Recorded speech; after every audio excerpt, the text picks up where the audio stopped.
Bismillahirrahmanirrahim. Assalamualaikum warahmatullahi wabarakatuh.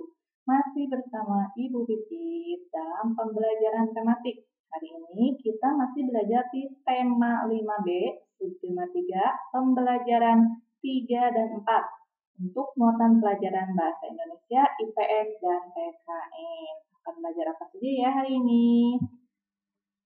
Nah, tujuan pembelajaran untuk hari ini adalah pertama, siswa harus bisa menghargai kegiatan usaha ekonomi orang lain dengan tepat. Kedua, siswa harus membuat kalimat tanya berdasarkan teks bacaan. Dan yang ketiga adalah siswa harus menjelaskan pentingnya tanggung jawab dalam masyarakat dengan benar. Untuk materi pertama, ada di buku paket atau buku tema 5B halaman 56. Teksnya berjudul Sampahku Tanggung Jawab Siapa ya? Nih, masalah sampah itu menjadi masalah yang umum dihadapi masyarakat, baik di kota ataupun di daerah manapun. Nah, Ibu sajikan di sini ada teksnya. Nanti kalian baca, setelah dibaca kita bisa membuat kalimat tanya.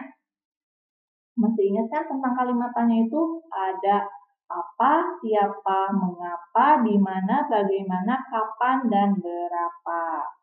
Nah, setelah membaca teks yang berjudul Sampahku Tanggung Jawab Siapa, kita bisa membuat kalimat tanya berdasarkan teks tersebut. Judulnya kan Sampahku Tanggung Jawab Siapa. Kita buat kalimat tanya dari kata apa. Yang pertama kita buat kalimat tanya dari kata apa. Apa nama program yang dilaksanakan salah satu sekolah di kawasan Serpong? Jawabannya kan di sini adalah ada yang namanya program Hari Tanpa Tempat Sampah. Yang kedua kita buat kata tanya dari kata kapan. Kapan program Hari Tanpa Tempat Sampah dilaksanakan? Ini dalam jawabannya ada di paragraf 3. Dalam seminggu ada satu hari yang dipilih secara acak, berarti satu minggu satu kali. Kemudian kata tanya siapa? Siapa yang memberikan penuturan mengenai program Hari Tanpa Tempat Sampah? Yang memberikan penuturan itu adalah salah seorang guru, Ibu Destri Nudiawati. Kemudian kata tanya selanjutnya mengapa? Mengapa dalam seminggu ada satu hari di sekolah tersebut tidak menyediakan tempat sampah? Alasannya agar anak-anak yang sudah terbiasa membuang sampah di tempat sampah mau bertanggung jawab atas sampah-sampah yang mereka hasilkan. Jadi itu kenapa dalam satu minggu itu ada satu hari sekolah itu tidak menyediakan tempat sampah agar siswanya dapat bertanggung jawab terhadap sampah yang mereka hasilkan. Kemudian untuk kata bagaimana, kata tanya bagaimana, pertanyaannya, nih, bagaimana program Hari Tanpa Tempat Sampah dilaksanakan? Jawabannya masih di paragraf 3.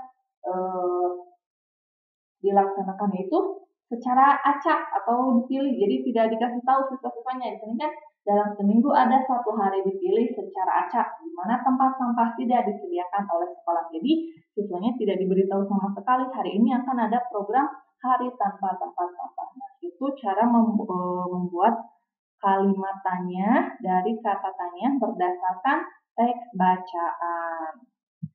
Yang selanjutnya, ternyata beberapa bentuk tanggung jawab kita sebagai masyarakat itu terhadap sampah di lingkungan. Pertama, kita harus membuang sampah pada tempatnya.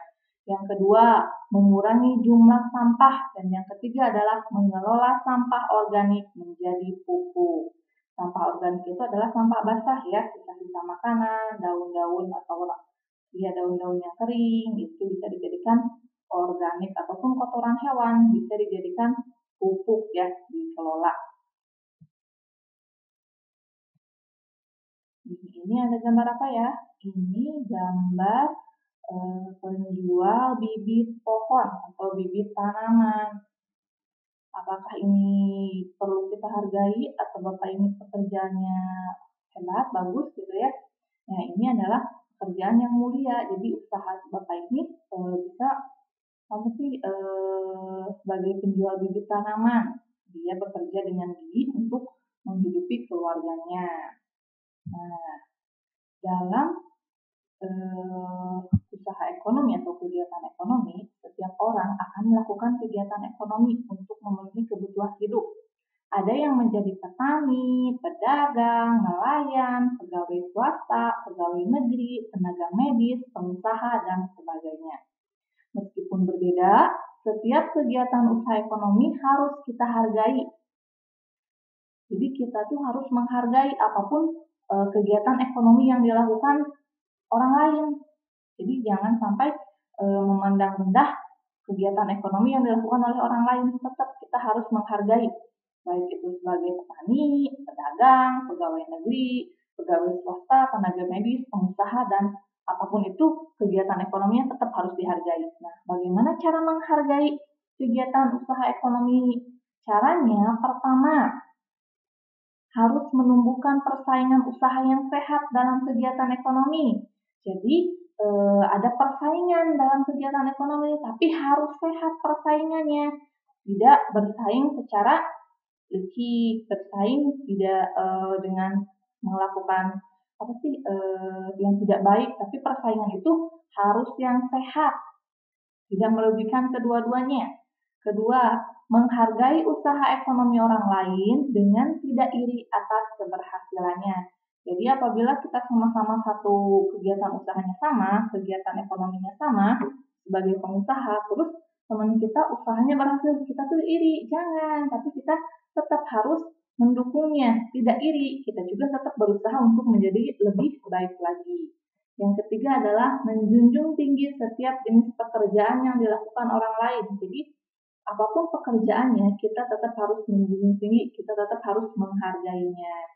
Keempat, meneladani keberhasilan orang lain dengan meniru sikap positif orang tersebut. Ini keberhasilannya apa? Oh, dia sukses dalam berjualannya. Bagaimana dia bisa sukses? Coba kita tiru sikap positif dari orang tersebut itu apa? Nah, itu cara menghargai kegiatan usaha ekonomi orang lain.